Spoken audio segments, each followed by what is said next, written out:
உங்கள் விருப்பங்கள், தேவைகள், ஆசைகள் இதெல்லாம் நிறைவேறணும்னு நினைச்சிட்டு இருக்கீங்களா? நாளைய தினத்தை தவற விடாதீங்க. 29/3/2026 பங்குனி மாதத்தின் 15ஆம் நாள் ஞாயிற்றுக்கிழமையில ஏகாதசி. இந்த ஏகாதசி காமதா ஏகாதசின்னு அழைக்கப்படுது. காமதா அப்படின்னா என்ன பொருள்னு பார்த்தீங்கன்னா, விருப்பங்களை நிறைவேற்றுவது அப்படின்னு அர்த்தம்.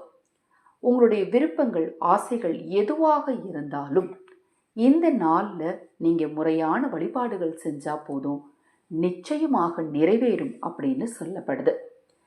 விரதத்திலேயே ரொம்ப முக்கியமான விரத நாளாக அனுஷ்டிக்கப்படக்கூடிய விரதமும் இந்த ஏகாதசி விரதம் தான். இந்த ஏகாதசி, காமதா ஏகாதசி நாளில் அக்ஷய பாத்திரம் உணவளிக்கும் திட்டத்தின் மூலம் ஆதரவற்றவர்களுக்கு உணவளிக்க விரும்பினாலும், உங்கள் தனிப்பட்ட பிரச்சனைகளுக்கு பிரத்யேகமாக பரிகாரங்கள் செய்து கொள்ள விரும்பினாலும் 9344692042 இந்த வாட்ஸ்அப் எண்ணிற்கு தொடர்பு கொள்ளுங்கள். இந்த நாளில் காலையில் எழுந்ததும் நீங்கள் உங்கள் வேலையெல்லாம் முடிச்சுட்டு, காலை வேலைகள் எல்லாம் முடிச்சுட்டு பூஜை அறையை அலங்காரம் பண்ணிக்கோங்க. பெருமாள் அப்படின்ன உடனே துளசி இலை கொண்டு தான் நம்ம அலங்காரம் செய்வோம். துளசி இலை, துளசி தீர்த்தம், ஒரு டம்ளர் பால் எடுத்து வச்சு ஒரு நெய் தீபத்தை ஏற்றி வச்சுட்டு, இப்போ நான் சொல்லக்கூடிய பொருளால் நீங்கள் அட்சதை பண்ணணும். அது என்ன பொருள் அப்படின்னு பார்த்தீங்கன்னா, அட்சதை அரிசி. சிறிதளவு பச்சரிசியை எடுத்து அதில் சிறிதளவு பசும் நெய் ஊற்றி மஞ்சள் தூளும் ஏலக்காய் தூளும் கலந்து ஒரு சிறிய கிண்ணத்தில் ரெடி பண்ணி வச்சுக்கோங்க. பெருமாளுடைய திருவுரு படத்துக்கு முன்னாடி வெள்ளி பாத்திரம் இருந்தால் ஒரு வெள்ளி பாத்திரம் வைங்க. இல்லை அப்படின்னா ஒரு தட்டில் வெற்றிலையை வச்சு ஓம் நமோ நாராயணாய நமக எனும் மந்திரத்தை அட்சதை அரிசியை கையில் வச்சுட்டு சொல்லிட்டு, அந்த அட்சதை அரிசியை பெருமாளுக்கு முன்னாடி வச்சுருக்கீங்க இல்லையா, அந்த வெற்றிலை மீது சமர்ப்பணம் செய்யுங்க.